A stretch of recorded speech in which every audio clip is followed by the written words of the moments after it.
আসসালামু আলাইকুম দর্শক, স্বাগত জানাচ্ছি বাংলা সংবাদে। শুরুতেই জানিয়ে দিচ্ছি শিরোনাম।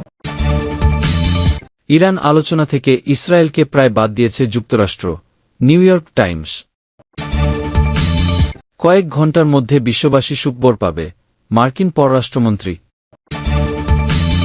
যুক্তরাষ্ট্র ও ইরানের মধ্যকার আলোচনা থেকে ইসরায়েলকে প্রায় সম্পূর্ণভাবেই বাদ দেওয়া হয়েছে।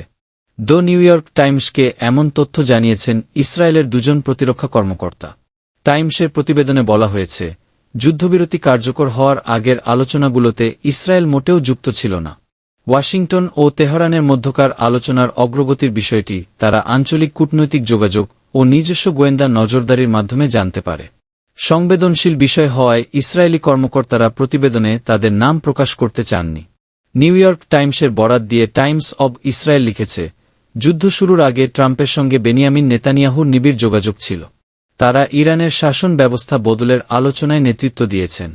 কিন্তু দুই নেতার সম্পর্কের বর্তমান পরিবর্তনকে নিউ ইয়র্ক টাইমস উড়োজাহাজের ককপিট, পাইলটের আসন থেকে ইকোনমি ক্লাসে পেছনের সারি পাঠিয়ে দেওয়ার সঙ্গে তুলনা করেছে, যা ইসরায়েলের জন্য তাৎপর্যপূর্ণ পরিণতি বয়ে আনতে পারে। এদিকে আল জাজিরা এক প্রতিবেদনে লিখেছে, যুক্তরাষ্ট্রের সঙ্গে সম্পর্ক সংকটের গুঞ্জনকে উড়িয়ে দেওয়ার চেষ্টা করেছেন নেতানিয়াহু। এক্সে দেওয়া পোস্টে তিনি দাবি করেছেন, দুই দেশের দ্বিপাক্ষিক সম্পর্ক এখনও অত্যন্ত সুদূর। নেতানিয়াহুর সক্ষমতা নিয়ে সংশয়।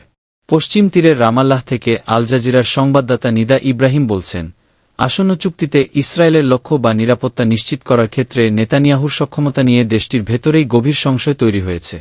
ইসরায়েলি কর্মকর্তারা সম্ভাব্য চুক্তির খসড়াটি দেখেছেন, কিন্তু সন্তুষ্ট হতে পারেননি। কারণ ইরান থেকে উচ্চসমৃদ্ধ ইউরেনিয়াম সরিয়ে নেওয়া এবং দেশটির পরমাণু প্রকল্পকে চিরতরে বন্ধ করার মতো ইসরায়েলি স্বার্থ ও উদ্বেগের জায়গাগুলো খসড়ায় গুরুত্ব পায়নি। নিদা ইব্রাহিমের মতে, নেতানিয়াহু তার কর্মকর্তাদের সম্ভাব্য চুক্তির বিষয়ে মুখ না খোলার নির্দেশ দিয়েছেন, কারণ সংবেদনশীল সময়ে ডোনাল্ড ট্রাম্পের সঙ্গে ডিলিংসের ক্ষেত্রে তাকে বিচক্ষণতার সঙ্গে পা ফেলতে হচ্ছে।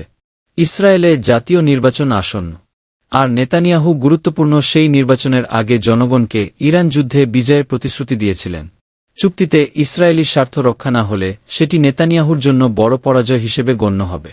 ইসরায়েলের গণমাধ্যম চ্যানেল 12 এর একটি প্রতিবেদনে বলা হয়েছে, তেল আবিবের সামরিক কর্মকর্তারা লেবানন নিয়েও উদ্বেগে আছেন, কারণ সম্ভাব্য চুক্তির কারণে লেবানন যুদ্ধের অবসান ঘটার সম্ভাবনা দেখছেন তারা। সম্ভাব্য চুক্তিতে সব ফ্রন্টে যুদ্ধবিরতির বিষয়টি অন্তর্ভুক্ত আছে কি না তা এখনও স্পষ্ট নয়। চ্যানেল 12 এর সাংবাদিকরা জানিয়েছেন, লেবাননের ভূখণ্ড থেকে ইসরায়েলি সামরিক বাহিনীর এখনই পিছু হটার কোনো পরিকল্পনা নেই, কিন্তু শঙ্কা করা হচ্ছে সম্ভাব্য চুক্তির কারণে লেবাননে ইসরায়েলি বাহিনীর ক্ষমতা সীমিত হয়ে যেতে পারে। মার্কিন পররাষ্ট্রমন্ত্রী মার্কো রুবিও জানিয়েছেন, মধ্যপ্রাচ্য যুদ্ধের আনুষ্ঠানিক অবসান ঘটাতে ইরানের সঙ্গে একটি চুক্তির বিষয়ে রোববারের মধ্যে ঘোষণা আসতে পারে। তিনি জোর দিয়ে বলেন, এই যুদ্ধের মাধ্যমে ওয়াশিংটনের লক্ষ্যগুলো পুরোপুরি অর্জন হয়েছে।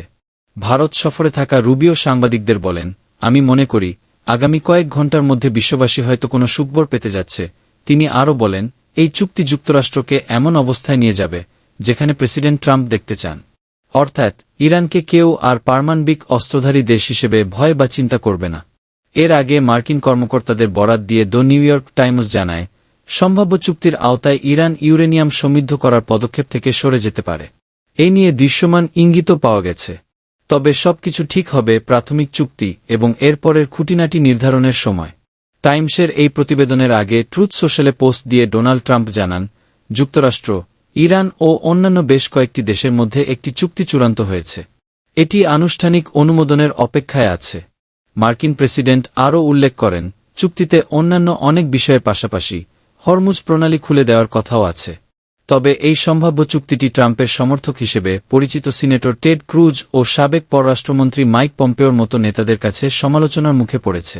ইসরায়েলের কট্টর সমর্থক হিসেবে পরিচিত এই দুই নেতাই ইরানের ওপর থেকে নিষেধাজ্ঞা তুলে নেওয়া এবং অবাধে তেল বিক্রির সুবিধা দেওয়ার যেকোনো সিদ্ধান্তের তীব্র বিরোধিতা করেছেন। টেড ক্রুজ সতর্ক করে বলেছেন, এই চুক্তির পরিণতি ভয়াবহ হতে পারে। এমন সমালোচনার বিষয়ে জানতে চাওয়া হলে নয়াদিল্লিতে মার্কো রুবিও বলেন, ইরানে এপিক ফিউরি নামের অভিযান শুরুর মাধ্যমে ট্রাম্প যে শক্তিশালী ভূমিকা দেখিয়েছেন তা আগের কোনো প্রেসিডেন্ট দেখাননি। ইরানের সঙ্গে সংঘাত শুরুর সময় ওয়াশিংটনের লক্ষ্যগুলো স্পষ্ট ও সুনির্দিষ্ট ছিল। তেহরানের নৌবাহিনী ধ্বংস করার লক্ষ্য সফল হয়েছে। রুবিও জানান, যুক্তরাষ্ট্রের আরেকটি উদ্দেশ্য ছিল দূরপাল্লার ব্যালিস্টিক ক্ষেপণাস্ত্র সক্ষমতা উল্লেখযোগ্যভাবে হ্রাস করা এবং ইরানের প্রতিরক্ষা শিল্পের ভিত্তিকে গুঁড়িয়ে দেওয়া। সেই লক্ষ্যগুলোও অর্জন হয়েছে।